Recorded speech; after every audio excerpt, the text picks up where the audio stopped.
ముఖ్యంగా ఈనాటి రచయిత్రి ఒకేసారి నేను చాలా పుస్తకాలు రిలీజ్ ఫంక్షన్కి వెళ్ళాను, కానీ ఒకేసారి 3 పుస్తకాలు రిలీజ్ చేయటం నేను ఫస్ట్ టైం చూడటం జరిగింది.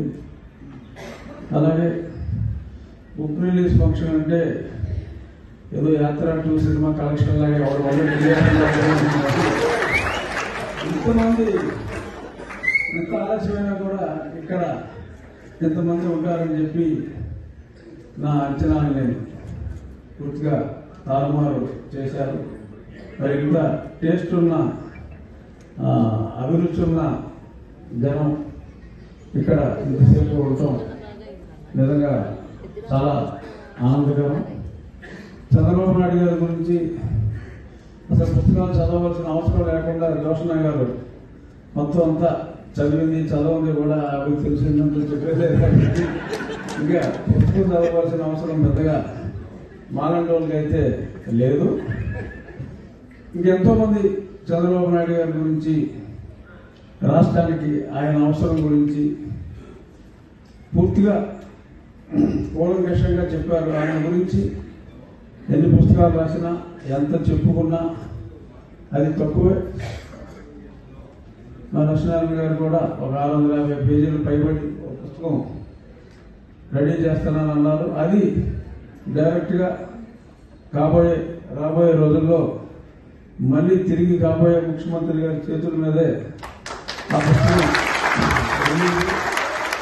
కానీ అప్పుడు ఎంతో ఓపిక ఇక్కడికి వచ్చిన వాళ్ళందరికీ మీరు స్పెషల్ పాసులు అరేంజ్ చేయాలి, అక్కడ సెక్యూరిటీలు వచ్చారు, ఆలీలు రావడానికి వెళ్ళలేదంటే కోదల లక్ష్మీనారాయణ గారు ఇక్కడ ఉన్న వాళ్ళందరికీ కంపల్సరీగా కాంప్లిమెంటరీ పాసులు మీరు కంపల్సరీగా ఇవ్వాలి.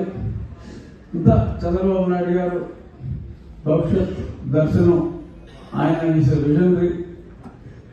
సో ఆయన అంత భవిష్యత్తుని దర్శించి మరి అంత గొప్పవాడని చెప్పి మనందరం చెప్పుకున్నాం. కానీ మనం భవిష్యత్తు చెప్పేవాడిని వదిలేసి సోచ్ చెప్పేవాడిని సెలెక్ట్ చేసుకున్నాం. సోచ్ చెప్పేవాళ్ళు మనం చూస్తాం కదా, ఆ సోచ్ చెప్పేవాడి ట్రాప్లో నేను కూడా పడ్డాను. అమరావతి ఇక్కడ ఆయన ఇక్కడ ఇల్లు లేదు, నేను ఇక్కడ ఆల్రెడీ ఇల్లు కట్టుకున్నాను, దండిగా నేల ఉంది, నీరుంది, రాజధాని ఇక్కడే ఉంటుందని చెప్పి మరి అన్ని పచ్చి అబద్ధాలు ఆయన చెప్పారు. అందుకనే రవి గారు సినిమా తీయాల్సి వచ్చింది రాజధాని ప్రైస్ అనే పేరుతో. అది 24 గంటల్లో 1 కోటి వ్యూస్ కూడా దాటింది. విజయ్ గారిని ఇటువంటి వాళ్ళందరినీ కూడా ఈ పరిమాణంలో రోడ్డెక్కించాడు. ఇలా అద్భుతమైన 3 పుస్తకాలు రాసిన స్ఫూర్తితో రామచంద్ర రాజ్యం ఎలా రాశాడో, మరి రావణ రాజ్యం అంటానికి కూడా లేదు, ఎందుకంటే రావణుడు కూడా మంచి పరిపాలకుడే. ఏదైనా మంచి పేరు చూసి ఒక గొప్పవాడి గురించి రాశారు కాబట్టి 3 పుస్తకాలు, పరిపాలన మీద కూడా ఇంకో 3 పుస్తకాలు రాసి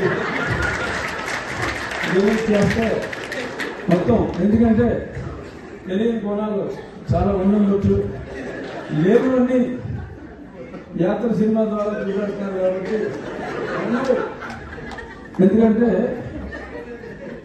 అసలు ఆ సినిమా చూసి అసలు నేనంత మంచోన్నా అని చెప్పి ఆయనకే డౌట్ వచ్చేలాగా అది యాత్ర సినిమా అని చెప్పి తెలిసింది.